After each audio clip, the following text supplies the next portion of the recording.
Iron and steel factories come up in India next. The year was 1904 in the hot month of April.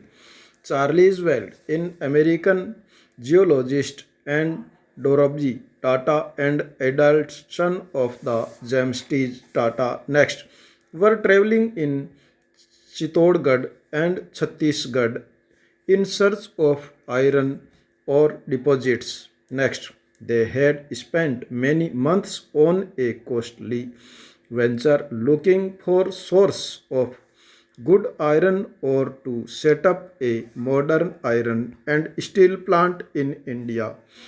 Tata had decided to spend a large part of his fortune to build a big iron and the spent the India next. But this could not be done without identifying the source of fine quality iron ore. Next, one day after traveling for many hours in the forest, wet and the Tata came upon a small village and found a group of men and women carrying basket loads of iron ores. These people were aggressive.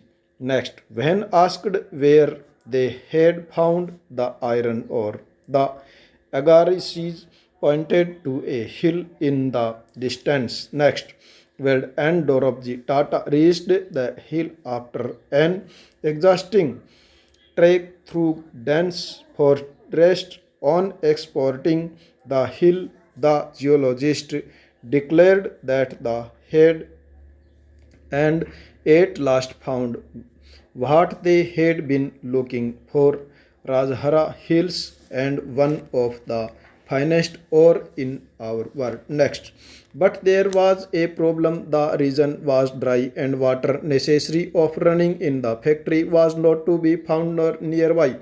The Tatas had continued their search for a more suitable place to set up their factory. Next, however, the Agarizis helped in the discovery of a source of iron ore that would later supply that Bhilai steel plant. Next, a few years later, a large area of forest was cleared on the banks of the river to set up the factory and an industrial township.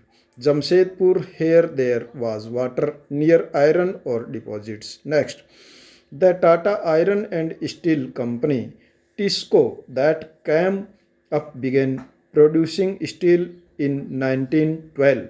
TISCO was set up and an opportunate time all through the late 19th century. India was importing steel that was manufactured in Britain. Expansion of the railways in India had provided a hug market for rails that Britain produced for a long while. British experts in the Indian railways were unwilling to believe that good quality steel could be produced in India. Next, by the time Tisco was set up, the situation was changing in 1914. The First World War broke out.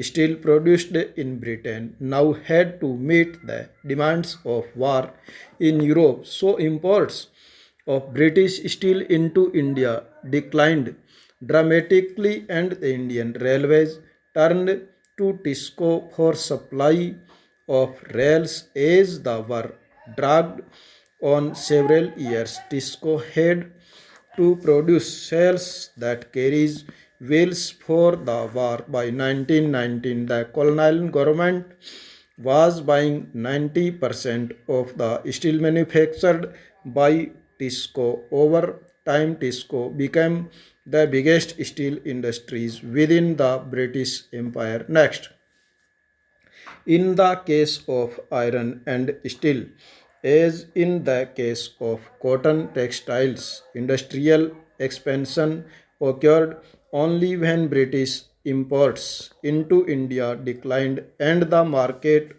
for Indian industrial goods increased.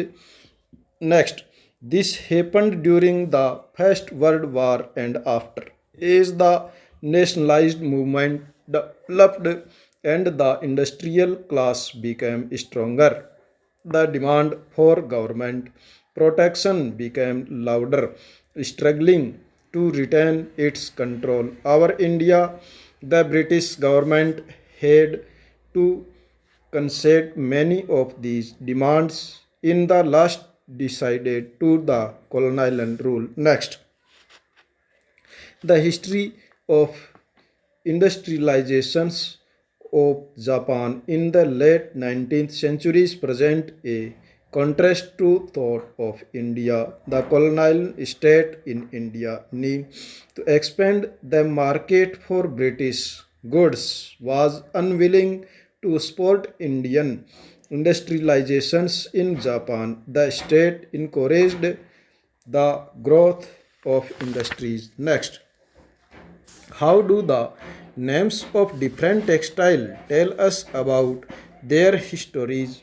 Next, why did he wool and silk produced in England protest against the import of Indian textile in the early 18th century? Next, how did the development of cotton industries in Britain affect textile producers in India? Next, why did the Indian iron smelting industries decline in the 19th century? Next, what problem did the Indian textile industries face in the early years of its development? Next, what helped Tisco expand steel productions during the First World War? Next, find out about the history of any craft around the area you live. You may wish to know about the community of craftsmen, the change in the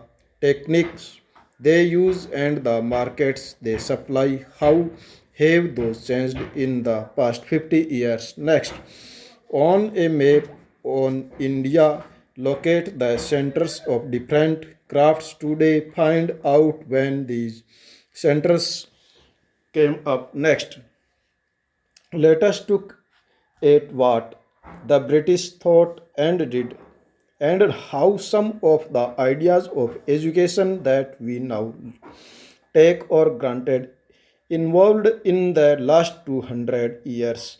In the process of this inquiry, we will also see how Indians reacted to British ideas and how they developed their own view about how Indians were to be educated.